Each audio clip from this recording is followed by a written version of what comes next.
அனைவருக்கும் வணக்கம். நேற்று ஈவினிங் மாய பிம்பம் அப்படின்னு ஒரு படம் பார்த்தேன். அந்த படத்தை வந்து சுரேந்தர் அப்படின்றவர் இயக்கி ப்ரொடியூஸ் பண்ணி எழுதியிருக்காரு. எல்லாருமே புதுமுகங்கள் நடிச்சிருந்தாங்க. அதனால என்னமோ நினைச்சுதான் நானே படம் பார்க்க ஆரம்பிச்சேன்.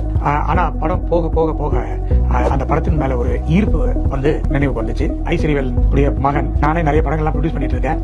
பட் என் படமா இருந்தா கூட எனக்கு சிரிப்பு அப்படின்னு வந்தாதான் நான் சிரிப்பேன். நான் சிரிக்கிறதுன்றது ரொம்ப அபூர்வம். ஆனா இந்த படத்துல நிறைய ஃபர்ஸ்ட் ஹாஃப்ல விழுந்து சிரிச்சேன். ரொம்ப என்ஜாய் பண்ணி பார்த்தேன்.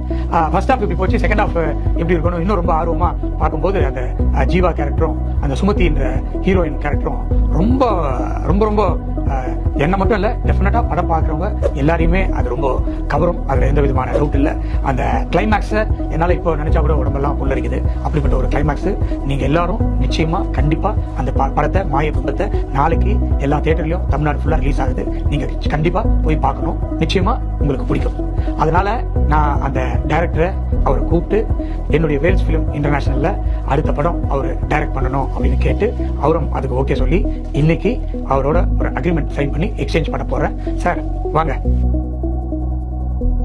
நாளைக்கு ரிலீஸ் ஆயிடுது இல்லையா? All the best. நல்லா பண்ணுங்க. நம்ம படம் ஒன்று பண்ணுவோம். நீங்கப்பா